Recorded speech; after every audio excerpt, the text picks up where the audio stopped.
So I'm going to attempt to just bring a framework to something that does not have a framework. I'm going to attempt to use words as a doorway in. I'm going to attempt to give us some mind food. We always want mind food, and we want tangible. We want something we can sink our teeth into. Like the brain wants to comprehend it. And we need to just start, first and foremost, is that this is incomprehensible. It's incomprehensible. It's undescribable. I could talk for 3 weeks and still not have Kundalini explained to you. We would still walk out and it would feel mysterious to you, because it is a mystery. It is the awakening mysteries. These are the mysteries. These are the mysteries that the mystics spent their whole lives exploring, their whole lives attempting to write books about, their whole lives attempting to bring ritual to and ceremony to and doorways to access these things. Their whole lives they spent attempting to bring the mystery into something that we can touch, something that we can hear, something that we can bite into. And so, one, let Kundalini be a mystery. Let it be mysterious. Let it be mysterious, because it will always be mysterious. The more we fight that, the more we will struggle with it, and kind of the more we're just wasting time, effort, energy.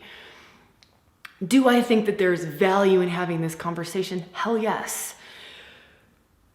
Otherwise, we wouldn't be here. But do I think that we spend an extraordinary amount of time trying to use a tool, brain, the tool, trying to use a tool to measure something that it can't measure? Yeah, right? It's like I'm trying to measure, I don't know, distance with something that measures time. Like I'm trying to measure distance with a watch, like a stopwatch. I'm like, why isn't this working? That's how the brain is, and logic and ration and reason is to Kundalini. It is a tool that cannot go there. Yeah, the end. End of, I'm just kidding. We'll try to get a little bit further into this. If I had to give you a framework, which I hate doing, and I'm super resistant to this, but I think a rough framework with the caveat that this is not the end all be all. This is not fact. So again, don't cling on to this. It's just something that might give us a step toward Kundalini. It's just something that might open the door toward a little bit of gnosis around Kundalini. So if I had to bring words to Kundalini, I would say she is, I call her she. It's not a she, but I call her she. So it doesn't have to be a she at all. In many traditions, it is not a she. In some traditions, it is a she. In some traditions, it's very linked to divine feminine, rising. In some traditions, it's not at all linked to feminine. In some traditions, it's linked to Uranus, right? Lightning bolt like awakener. So you can feel into astrology. That Uranus is Kundalini. It's linked. I shouldn't say is Kundalini. Don't get stuck on that. Don't get stuck on that. But is linked. In some traditions, Kundalini is serpent energy, is rainbow serpent. In some traditions, it's other things. But she's not any of those things, yet she's all of them. Right? We are attempting to use symbol. We are attempting to use myth or story. We are attempting to use archetypal energies to access something that is way beyond all of that stuff. So is she all of those things? Yeah. Is she none of those things? Yeah. Does she feel like fire? Yeah. Does she also feel like water sometimes? Yeah. Is she sometimes lightning bolt like rapid, huge, expansive awakenings that just blow your mind? Yeah. Is she also so incredibly subtle that you didn't even know that you were in the midst of a Kundalini awakening? Yeah. she's that too. Sucks, doesn't it? Totally. This conversation sucks. But it's the deepest truths that I can give you. I have witnessed some women go through Kundalini awakening where it is very physical, right? It is, I mean, you can see her whole body like writhing, right? Like the serpentine moving up her spine, whole body just moving. And you can almost see like each chakra blasting open as Kundalini is rising. I have also seen women go through as profound of an awakening and not move anything in them. There is zero physical expression, but it's happening just as profoundly. It just didn't look like that, right? It just didn't look like that. And that's one of the huge pieces around this is the way that Kundalini will move through you, awaken in you, rise in you. Sometimes it's not a rising also. Like we always think it's, first chakra, second chakra, third chakra, fourth, fifth, sixth. It doesn't work like that.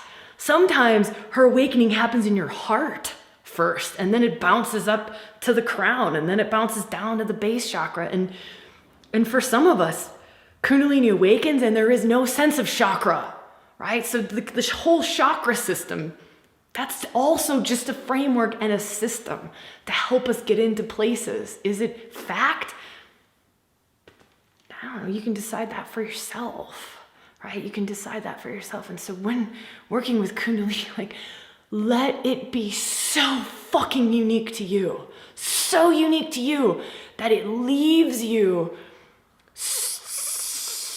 in that mysterious state. Like, the more that we can be so curious and have no idea and zero expectation, right? Zero comparison. We are always comparing, and we always think it should look a certain way. It should look a certain way. It should sound a certain way. It should feel a certain way. We should know. Bullshit. Wow, I'm swearing a lot. And I apologize for those of you that hurts your ears. I'm just very passionate about this. But there are many times where a Kundalini awakening will happen and we have no conscious awareness of it because the brain can't go there. The brain hasn't been rewired enough to even be conscious of that energy in our bodies. Like, it has to adjust to even sense the subtlety. I shouldn't say subtlety, to even sense that energy in our bodies. For some of us, Kundalini shows up external to us.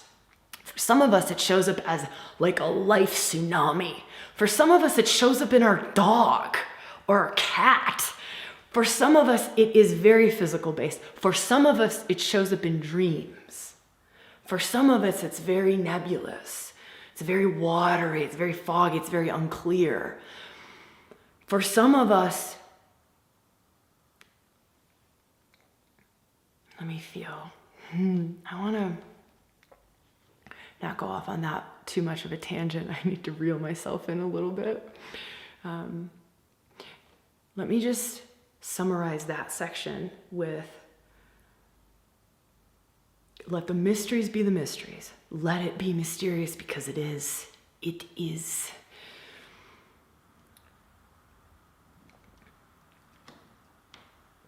Let it be your unique experience. Let it be so beautifully and perfectly unique to you because it is. It's designed for you. Your awakening outside of Kundalini. Like, let's just talk about outside of Kundalini. Your destiny, dharma, your awakening path, your move towards evolution or towards consciousness or toward a higher love state or a more loving state, however we want to talk about that, is so incredibly unique to you.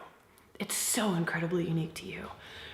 Your Kundalini journey or not journey or relationship to or not relationship to is so unique to you. So unique to you.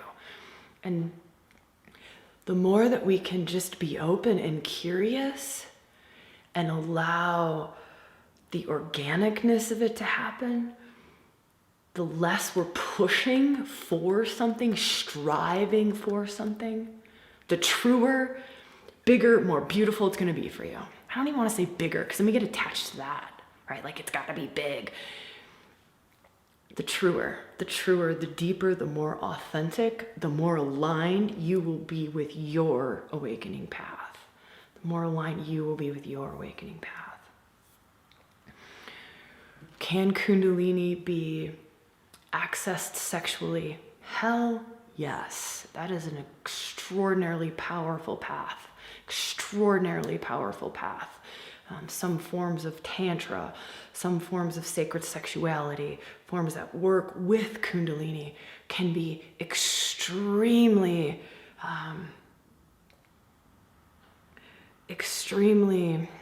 aligned with Kundalini, extremely in devotion to and in reverence to and in that place. Can Kundalini be very, very aligned with goddess work, all of this goddess embodiment, divine feminine rising? Yes, it can come through archetypes like I was sharing about Lolita. And Lolita is also very linked to sacred sexuality too. So if you're going to be exploring Kundalini awakening in Lolita, you're kind of going to be also like mixing in sacred sexuality with it. But if you go through the door of Hygeia, right? Hygeia is also a Kundalini awakener. As an archetypal energy, it's a doorway in. Again, I'm just giving us different doorways and things to feel into.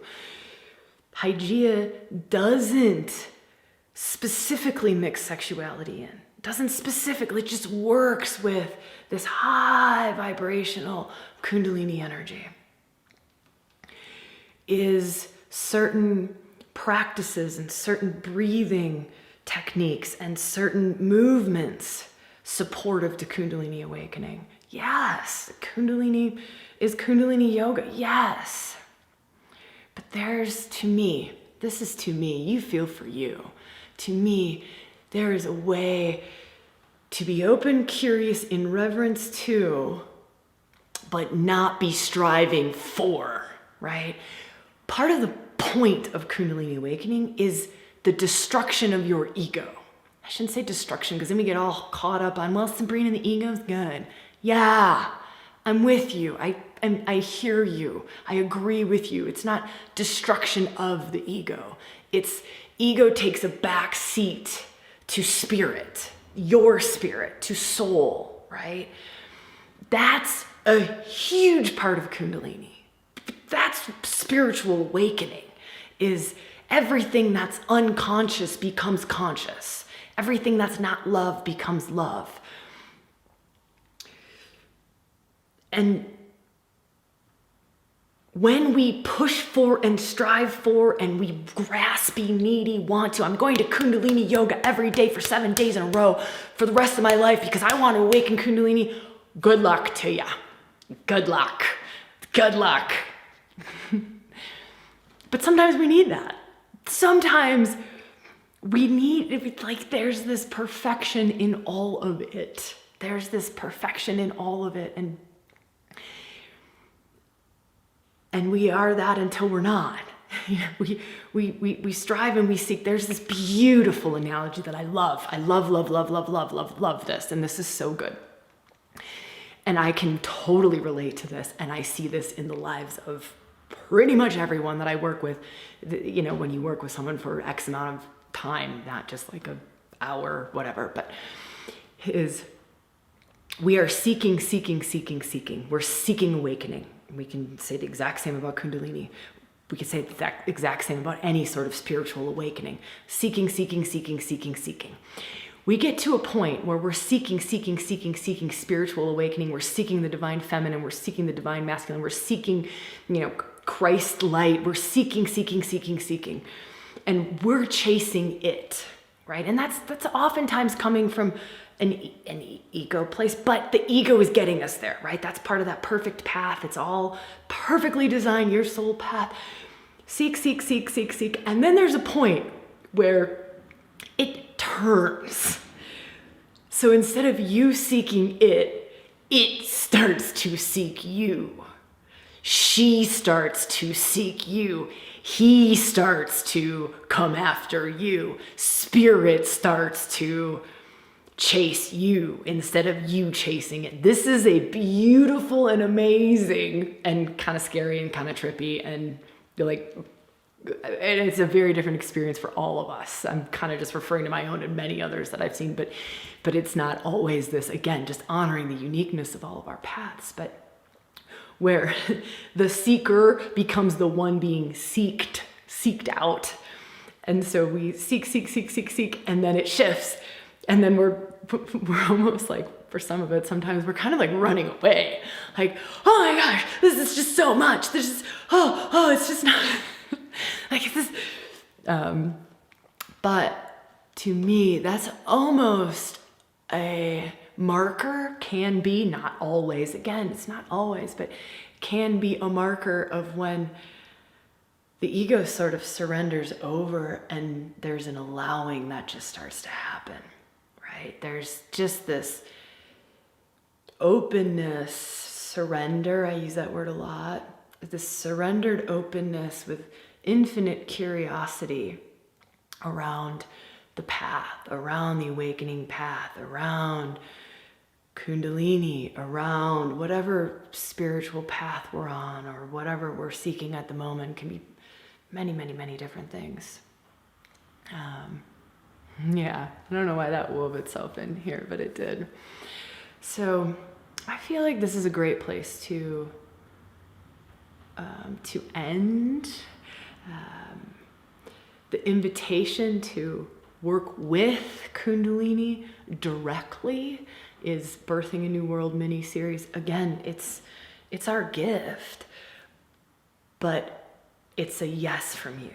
Like, it's just for me and the way that I work with these energies, and I work with Kundalini, and I work with individuals, and it's kind of like there has to be a yes. There's got to be like a consent to, do some really big, interesting, wild, beautiful, soul supportive, spiritually supportive stuff together.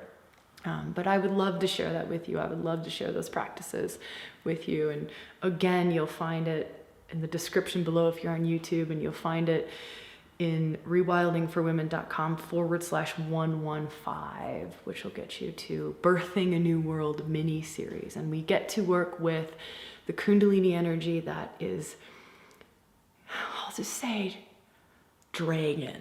I'll just say that particular doorway in happens to be our, is it the only one? No. But it's the doorway that showed up in that particular container, that particular space at that particular time. So I would love to do more videos on this. If you have more questions, I would love to do more specific videos on Kundalini, more specific videos on this particular aspect of spiritual awakening, embodied spiritual awakening, maybe the purification that happens from Kundalini, maybe, what are the signs? Oh gosh, we could go into that, but then I just feel that whole plethora of like junk online of like Kundalini awakening signs and symptoms. Kind of refer back to your unique path is your unique path. But I would love to hear your questions. Would love to hear them. Would love to do specific episodes around like real hot topics. So even like voting on other people's questions below, if you're on YouTube, is probably the best place to do it. That would be super helpful. Or sharing them in our Facebook group. There's a Facebook group link in both rewildingforwomen.com/115 and the description of YouTube. So would love to just hear more. And we do lots of really cool stuff in the Facebook group. So even just outside of that, it's a place to hang out. Like, I'm in there sharing things, the team's in there sharing things. There's lots of free offerings and just inspiring conversations. A lot of wisdom gets kind of shared in there. So if you're up for more free, beautiful, supportive stuff and just kind of a community of sorts, I would love to see you in the Facebook group. And finally, just my gratitude. Gratitude to you, gratitude to every man and woman who has ever done a rewilding, anything or any program with us. That's what makes this possible. So, all of you are our sponsors. So you're what makes it possible to share free things like this, to do a podcast almost on a weekly basis. So just big gratitude to all of you. All right, I will see you when I see you, where I see you, and how I see you. Mwah.